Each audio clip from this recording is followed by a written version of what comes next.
갈라디아서는 로마서와 그 맥을 같이 합니다.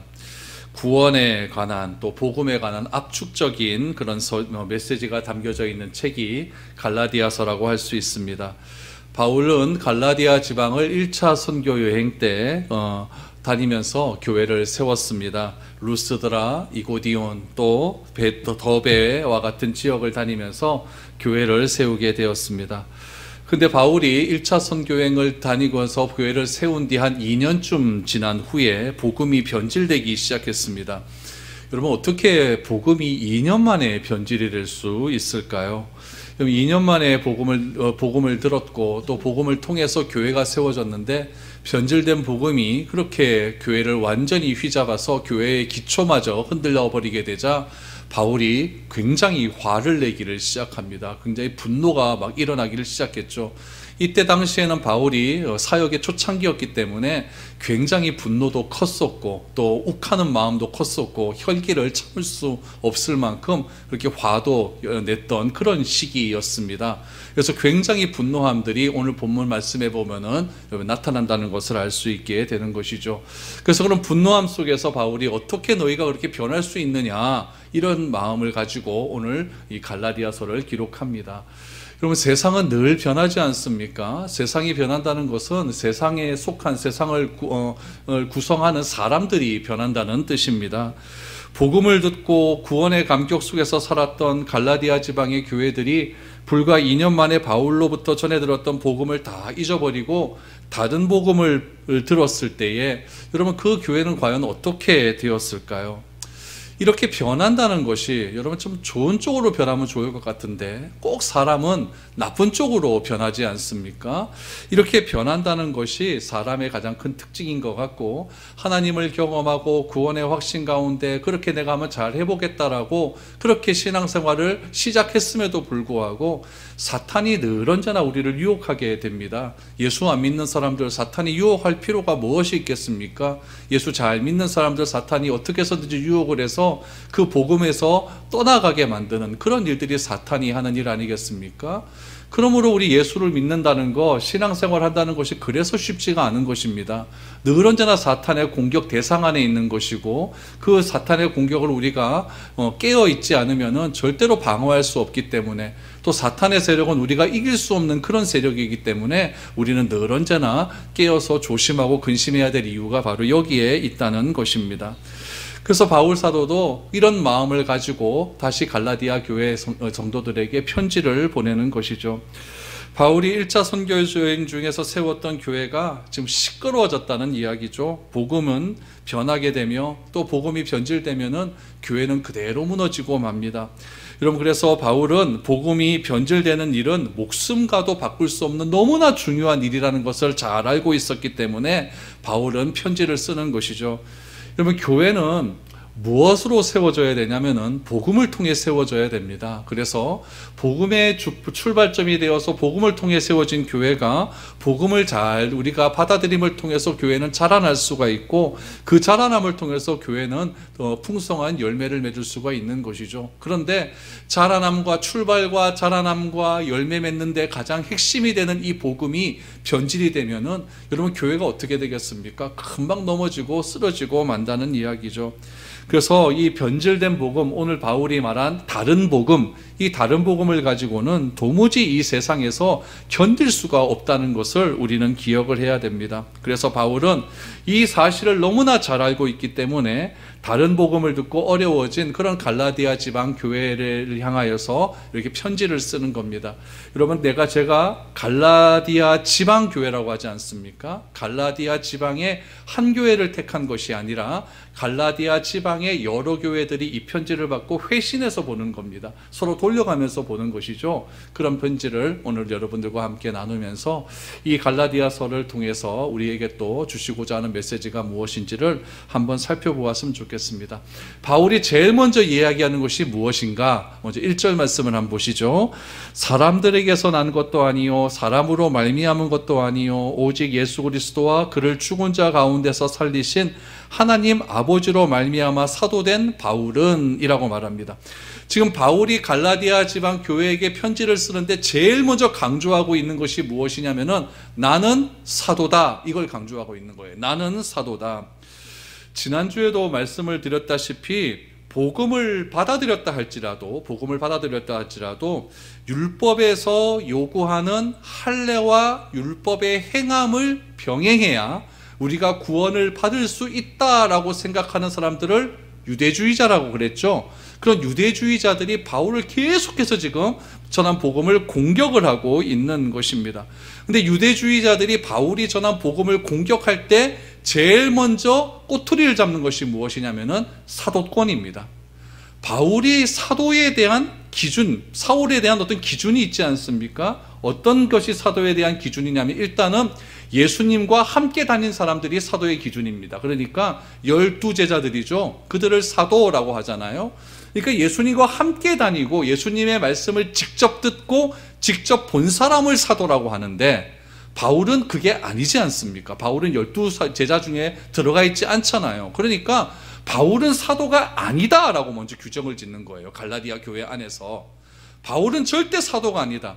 왜 그러면 바울이 사도가 아니라는 것을 강조를 할까요? 그럼 바울이 사도다라고 하면 사도의 권위가 있는 거예요.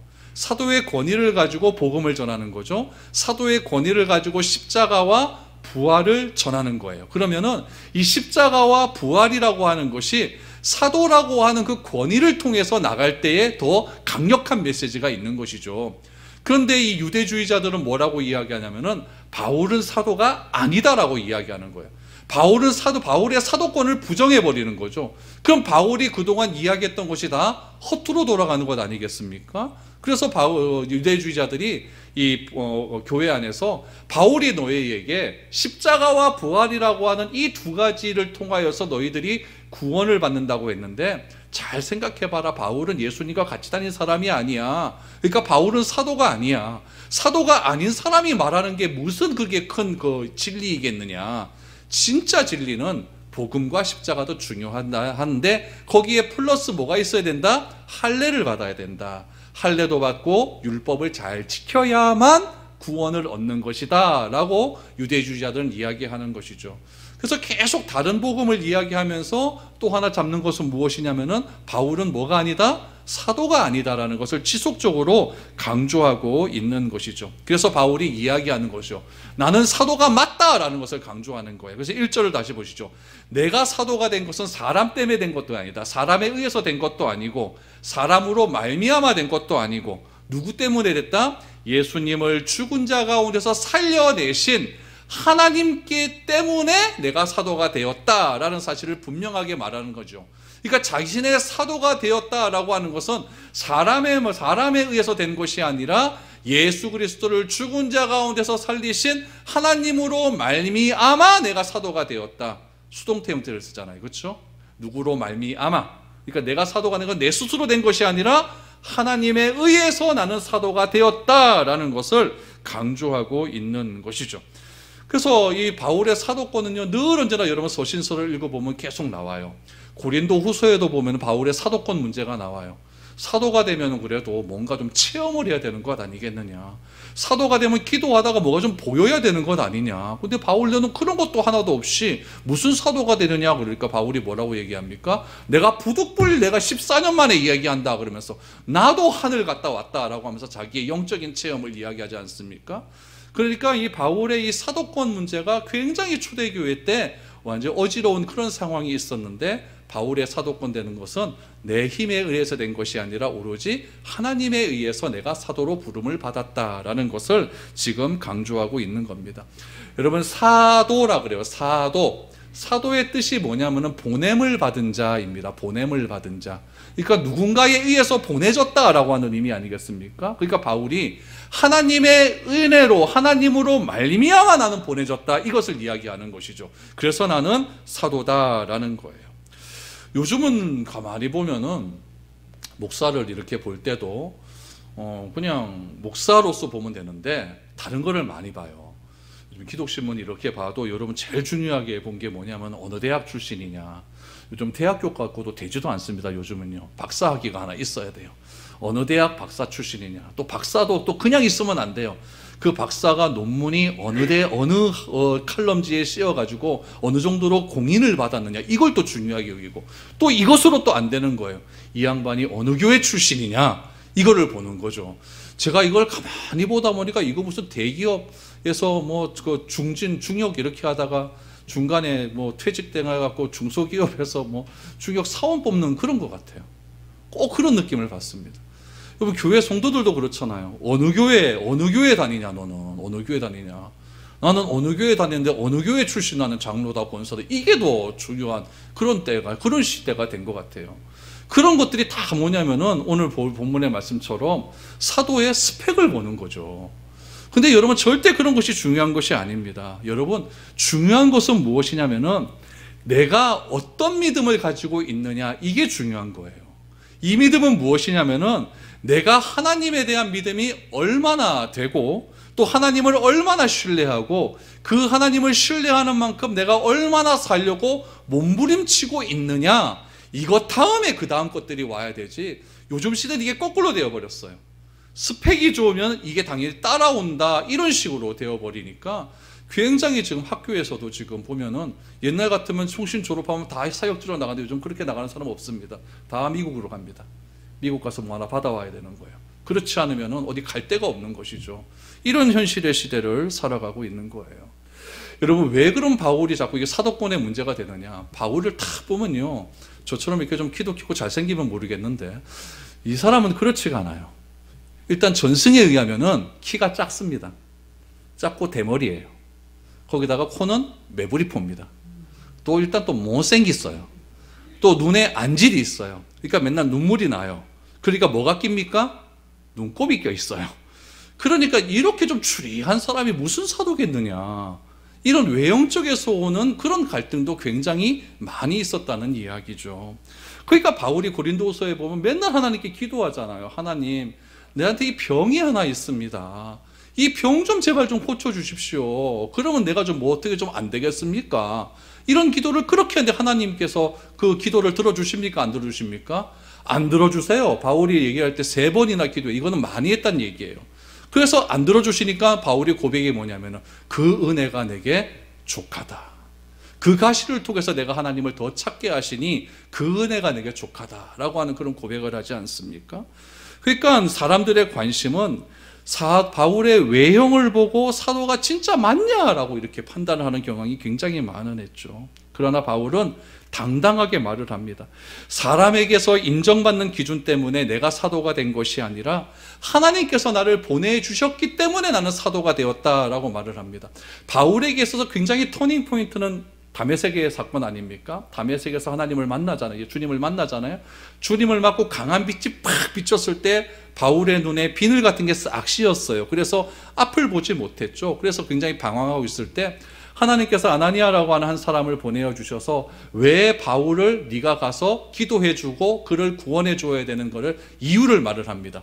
성경 구절을 한번 보시면 제가 한번 읽어 드릴게요. 사도행전 9장 15절을 보시면 이렇게 글이 나와 있습니다. 주께서 이르시되 가라, 이 사람은 내 이름을 이방인과 임금들과 이스라엘 자손들에게 전하기 위하여 택한 나의 그릇이라. 그가 내 이름을 위하여 얼마나 고난을 받아야 할 것을 내가 그에게 보이리라 하시니 라고 말합니다. 아나니아는 맨 처음에 사도 바울의 옛날 과거를 알거든요. 맨날 예수 믿는 사람 죽이고 이러니까 내가 그 예수 믿는 사람 죽이는 사람 때문에 내가 왜 가야 됩니까? 그랬더니 하나님의 말씀을 하시는 거죠. 이 사람은 이방인을 위해서 택한 나의 그릇이다 라는 것이죠. 내가 이 사람을 왜 구원하였느냐? 이유를 말합니다. 첫 번째, 이방인을 위하여. 두 번째, 유대인들을 위하여. 세 번째, 임금들을 위하여. 그 사람들을 구원하기 위하여 내가 택한 그릇이기 때문에 너는 빨리 가서 그 사람을 구해라 라고 말을 하는 거죠. 그래서 아나니아에 의해서 바울이 회복을 얻고 바울이 광야로 가서 아라비아 광야에 가서 거기서 3년간 철저하게 하나님의 율법을 공부하면서 하나님께서 나를 구원하신 목적이 무엇인지를 말씀으로 체험을 하게 됩니다. 이런 모든 것의 근거를 통해서 바울은 사도라라고 하는 확신을 가졌지만 주변의 사람들은, 또 다른 복음을 전하는 사람들은 그렇지 않다, 바울은 그런 사람이 아니다, 가짜 사도다, 이렇게 말하는 경우가 많았기 때문에 바울은 자기의 제일 먼저 사도됨을 먼저 이야기하고 있다라는 이야기죠. 그래서 여러분들도 교회 안에서 사람을 볼 때 저 사람이 어디 출신이고 어디에서 뭐 했고 뭐 이런 게 중요한 게 아닙니다. 제일 중요한 것은 저 사람이 하나님을 얼마나 믿고 있고 하나님을 얼마나 사랑하고 있고 그 사랑함을 위해서 얼마나 애를 쓰면서 그 하나님의 말씀대로 살려고 애를 쓰고 있는가, 그걸 보셔야지. 그거 위에 거를 보면은 여러분 자꾸 이게 유대주의자처럼 잘못된 다른 복음을 전하게 된다라는 것을 꼭 기억하시기를 바랍니다. 그래서 바울은 하나님께서 나에게 주신 사명, 뭐다? 너는 이방인을 위한 택한 나의 그릇이다. 이 소명 때문에 하나님께서 나를 보내셨기 때문에 나는 사도다라는 것을 강조하고 있는 것이죠. 2절 3절입니다.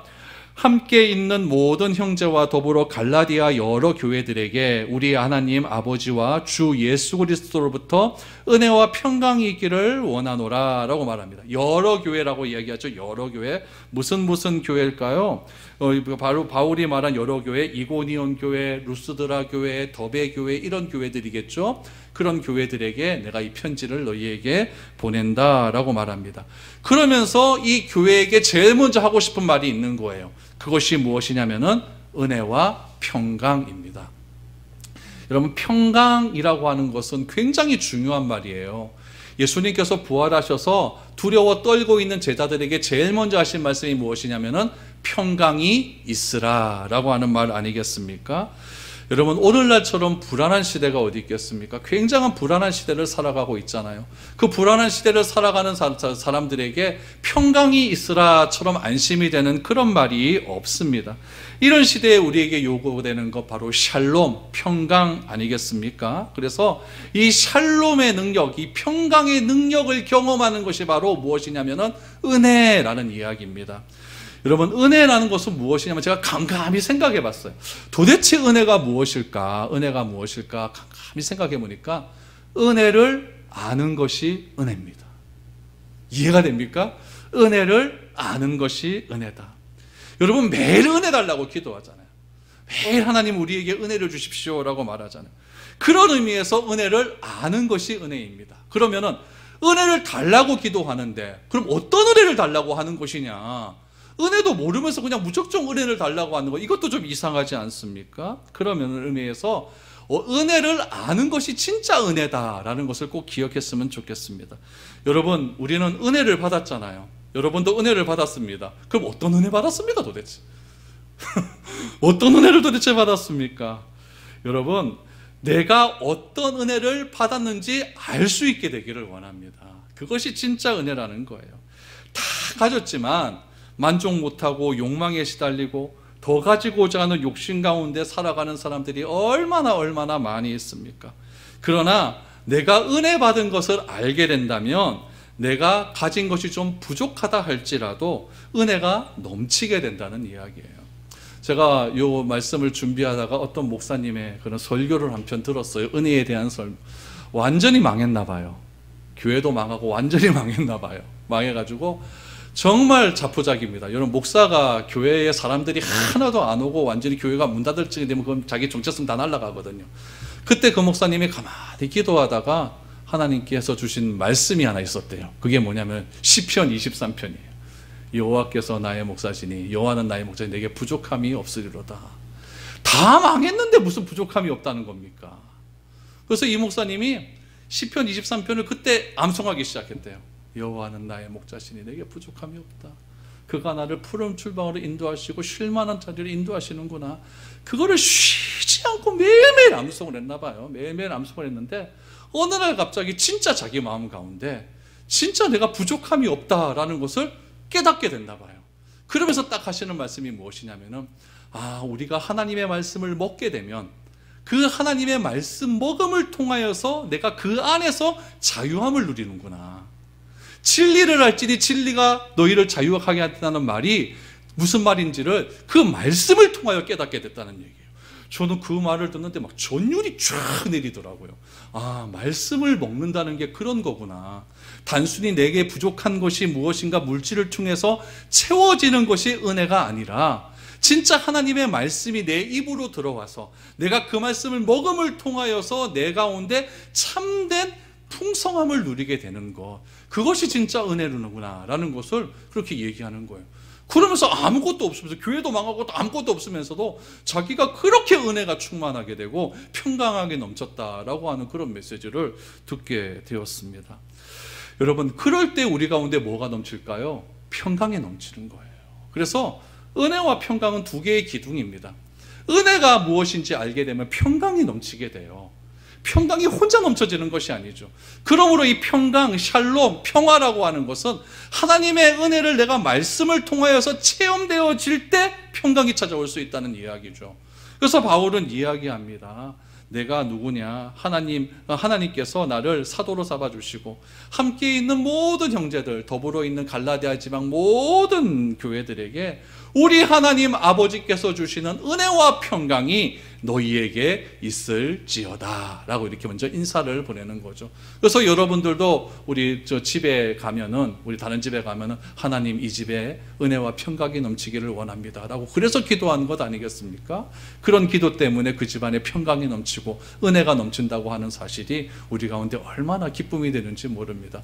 바라기는 여러분들이 오늘 이 말씀을 듣고 은혜가 무엇인지를 한번 감감히 생각해 봤으면 좋겠습니다. 나에게 주신 은혜가 무엇인가? 그래서 여러분 매일매일 성경 읽으니까 그 성경 읽은 말씀이 진짜 나에게 입으로 들어와서 소화가 됨을 통해 진짜 은혜와 평강을 체험할 수 있는 그런 우리의 모든 삶이 되어야 될 줄로 믿습니다. 그런 은혜를 가지고 우리가 신앙의 길을 걸어가는 거예요. 4절 5절을 보십시오. 그리스도께서 하나님 곧 우리 아버지의 뜻을 따라 이 악한 세대에서 우리를 건지시려고 우리 죄를 대속하게 하기 위하여 자기 몸을 주셨으니 영광이 그에게 세세토록 있을지어다. 아멘. 하나님을 뭐라고 표현합니까? 우리 아버지라고 이렇게 표현을 해요. 그리스도께서 하나님이 우리 아버지 되심을 가르쳐 주셨다는 이야기예요. 우리를 자녀로 삼아 주셔서 하나님을 아버지라 부르신 그분의 뜻이 무엇이냐? 자기의 몸을 주셨다라는 이야기예요. 예수님께서 하나님은 우리 아버지가 되신다라는 것을 알려주셨고, 우리의 아버지 되신 그 하나님께서 우리를 향한 뜻이 무엇이냐? 자기 몸을 주시는 것이죠. 그렇다면 왜 우리에게 자기 몸을 주실 수밖에 없었느냐? 우리 죄를 대속하기 위함이다 라는 거예요. 여러분, 오늘 말씀에서 이 4절 5절에서 알 수 있는 사실이 무엇입니까? 신앙이라는 것은 다른 게 아니에요. 우리 몸을 드리는 것이 신앙이에요. 하나님께서도 우리를 위하여 하나님 자신의 몸을 주시지 않았습니까? 그렇다면 우리도 하나님을 위하여 우리의 몸을 드리는 행위가 신앙이에요. 그런 의미에서 몸을 드리지 않으면 여러분 신앙이 절대 완성될 수가 없다는 이야기입니다. 몸을 드리라는 것은 매일 교회 와서 살고 매일 전도하고 뭐 이러한 이야기가 아니에요. 믿음의 길이 있어요. 하나님의 길이 있고 사탄의 길이 있어요. 그 믿음의 길 위에 내 몸을 세워놓으라는 이야기죠. 무엇을 선택할 때 믿음의 길을 선택하라는 이야기, 그것이 내 몸을 드리는 거예요. 그래서 믿음의 길 외에는 하나님을 알 수 있는 길도 없고 하나님의 뜻대로 할 수 있는 길도 없기 때문에 바울은 단호하게 말합니다. 우리 하나님 아버지의 뜻은 무엇이냐? 자기 몸을 우리를 위하여 주셨다는 이야기예요. 왜 주셨는가? 우리의 죄를 대속하기 위해서 주셨다. 이게 바울이 말한 진짜 복음 아니겠습니까? 이 복음을 말하고 난 다음에 6절에서 은혜를 이야기합니다. 6절을 보십시오. 그리스도의 은혜로 너희를 부르신 이를 이같이 속히 떠나 다른 복음을 따르는 것을 내가 이상히 여기노라 라고 말합니다. 하나님은 그리스도의 은혜로, 그리스도의 은혜가 무엇입니까? 하나님의 아버지가 되심, 또 하나님께서 우리를 위해 자기 몸을 주심, 그 자기 몸을 주심을 통해서 내가 대속의 은혜를 받았다는 것, 그것이 은혜라는 거예요. 그 그리스도의 은혜로 너희를 부르신 이 갈라디아 교회를 불러주셨다는 이야기예요. 사도가 되었다는 이야기 아닙니까? 불러주신 이가 교회를 세워주셨는데, 그 은혜로 말미암아 교회가 세워졌는데 왜 이 진짜 복음에서 너네가 떠났느냐? 내가 도무지 이해가 되지 않는다. 이렇게 이야기하는 거예요. 우리를 구원의 길로 불러주신 그 은혜가 얼마나 큰데 거기서 너네가 그렇게 떠나게 되느냐? 너가 너무너무 이해가 되지 않는다. 이렇게 얘기잖아. 6절에 이상히 여기노라, 이상히 여기노라.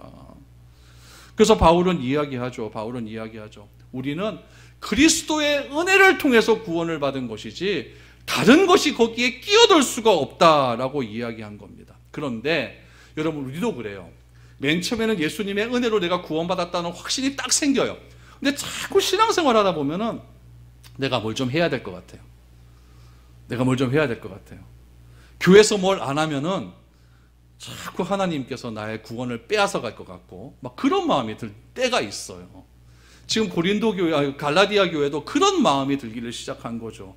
한 1, 2년 지나다 보니까 한 1년쯤은요 막 주께서 주시는 은혜에 감격해갖고 막 뭐 다 은혜예요. 근데 갑자기 교회 안에서 다른 은혜를, 다른 복음을 전하는 자들이 와서 거기에 뭔가 하나 탁 던져버리는 거죠. 너네가 십자가와 그 부활 그걸로만 은혜 구원받는 것이 아니라 너희가 뭔가를 해야 돼. 할례 받아야 돼. 할례도 안 받고 너희가 어떻게 구원받아. 이런 이야기를 자꾸 듣다 보니까 자꾸 무엇인가 해야 되지 않는가라고 하는 그런 생각이 들기 시작을 하는 것이죠. 그래서 바울은 말하는 거예요. 은혜로 우리를 불러주시는 것이 진짜 복음이다. 여러분, 아브라함을 한번 가만히 생각해 보세요. 아브라함이 의로움이 있어서 구원을 받은 게 아니에요. 어느 날 갑자기 하나님께서 아브라함을 찾아오셨습니다. 찾아와서 헤이 아브라함, 너 이제 집 떠나, 이사가 그랬어요. 그랬더니 아브라함이 믿음으로 떠나는 거예요. 믿음으로 떠난 그것을 하나님께서 너무너무 귀하게 보신 거예요. 믿음으로 반응을 했더니 아브라함이 하나님께서 하신 말씀에 믿음으로 반응을 했더니 하나님께서 하신 행위가 뭐냐면은 의롭다라고 인정해 주셨습니다. 이신칭의, 의롭다라고 인정을 해 주셨어요. 그렇다면 의롭다라고 인정해 주신 것에 증거를 주겠다. 그게 뭐냐면은 할례입니다. 할례. 여러분, 그러므로 이 순서가 절대 바뀌면 안 됩니다. 하나님이 우리를 불러주심, 그 불러주심에 내가 의롭다라고 내가 반응을 함, 하나님께서 우리에게 의롭다라고 인정해 주심, 그 인정해 주심의 증거가 뭐냐? 할례. 그게 요즘 말로 하면 세례입니다. 근데 이것을 거꾸로 해버리면 뭐가 되느냐? 유대주의자가 되는 거예요. 할례를 받아야만 내가 의롭다고 여겨지는 것이고, 의롭다고 여겨져야만 하나님께서 나를 찾아와 주신다라고 생각하는 것이 유대주의자는 거예요. 그러니까 이게 뒤죽박죽 되어 버리니까 굉장히 교회가 어지러워지는 거죠. 그래서 진짜 은혜는 무엇이냐? 이 복음의 순서를 내가 정확하게 받아들이는 거예요. 내가 받아들이고 그 사실을 믿고 그대로 신앙생활하는 것이 은혜다라는 이야기죠. 여러분, 가만히 생각해 보세요. 나는 죽을 수밖에 없는데 하나님께서 날 불러줘서 살려주셨어요. 그럼 내가 교만해질 수 있을까요? 절대 교만해지지 않습니다. 그런데 이게 거꾸로 되면 교만해져요. 내가 했는데 구원받는데 뭐 하나님이 나에게 해준 게 뭐 있노? 이렇게 되면 교만해지는 거예요. 그래서 7절을 보십시오. 다른 복음은 없나니 다만 어떤 사람은 누굴까요? 유대주의자들이. 어떤 사람들이 너희를 교란하여 그리스도의 복음을 변하게 하려 함이라. 그래서 바울은 여기서 강하게 얘기합니다. 다른 복음은 절대 없다. 다른 사람들의 말을 절대 듣지 말아라. 할례 받는다고 구원받는 것도 아니고 율법을 지켜야 구원받는 것도 아니다. 우리의 구원의 출발점은 하나님께서 나를 찾아와 주시는 것이고 그 찾아와 주심에 반응하는 것이 은혜이지 다른 복음은 없다라고 이야기합니다. 그래서 여러분, 우리 찬송할 때 이런 찬송하잖아요. 내 모습 이대로 주받아 주옵소서. 찬송은 그렇게 하면서 내가 꼭 뭘 해야 되는 것 같은 거예요. 그러니까 내 모습 이대로 주받아 주옵소서, 날 위해 돌아가신 주받아 주옵소서, 이런 찬양을 부른다면 그대로 실천하면 되는 거예요. 그래서 바울은 8절 9절에 보면 이제 진짜 자기가 화난 것을 이렇게 표현합니다.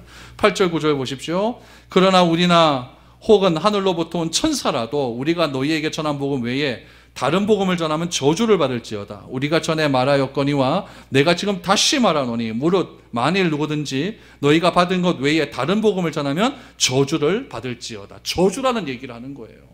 하늘의 천사라도 다른 복음 전하면 저주받는다. 절대 다시 말하자면 누구든지 너희가 받은 그 복음 외에 다른 것을 전하면 저주받는다. 바울의 완전히 강한 메시지가 나오는 것이죠. 그래서 바울은 갈라디아 교인들에게 절대 다른 복음 따라가지 말아라. 너희들이 구원받은 것은 오로지 은혜로 구원받았다라는 것을 강조하는 거죠. 끝으로 10절을 보십시오. 이제 내가 사람들에게 좋게 하랴 하나님께 좋게 하랴 사람들에게 기쁨을 구하랴 내가 지금까지 사람들의 기쁨을 구하였다면 그리스도의 종이 아니니라. 여러분, 바울의 강한 의지가 보이십니까? 이건 무슨 말이냐면은 교회 성도들이 원하는 대로 자신은 설교하지 않았다는 이야기예요. 오로지 하나님이 기뻐하시는 것만 설교했다는 이야기예요. 사람들을 좋게 하랴, 하나님을 좋게 하라. 선택해봐라. 나는 하나님을 편에 섰다. 사람들에게 기쁨을 구하랴. 그럼 내가 지금까지 사람들에게 기쁨을 구하였다면 하나님의 종이 아니다 라고 단호하게 말을 하지 않습니까? 우리가 바라봐야 될 것은 무엇밖에 없을까요? 예수님밖에 없습니다.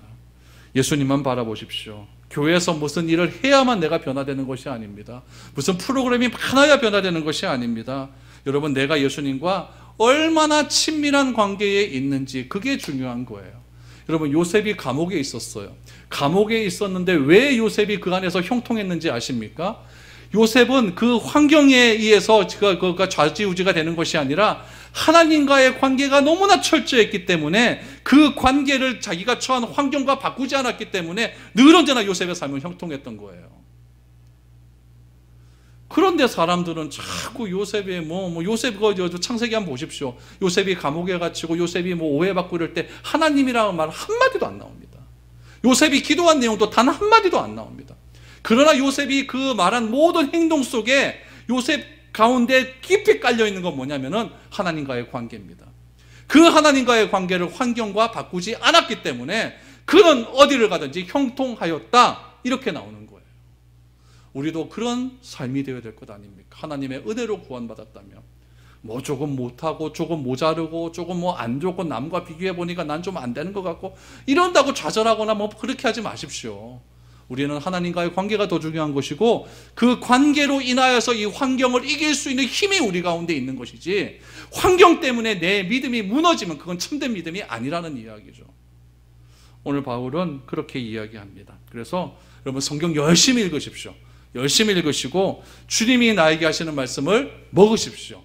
그 먹은 말씀을 가지고 내가 풍성한 삶을 살아서 절대로 환경과 우리의 믿음이 바꾸어지는 것이 아니라 환경을 이길 수 있는 힘이 바로 하나님과 나와의 관계에서 나온다라는 사실을 기억하셔서 은혜를 바로 깨달아 우리 삶 가운데 늘 언제나 평강하게 넘쳐날 수 있는 우리의 귀한 삶이 될 수 있기를 축복드립니다.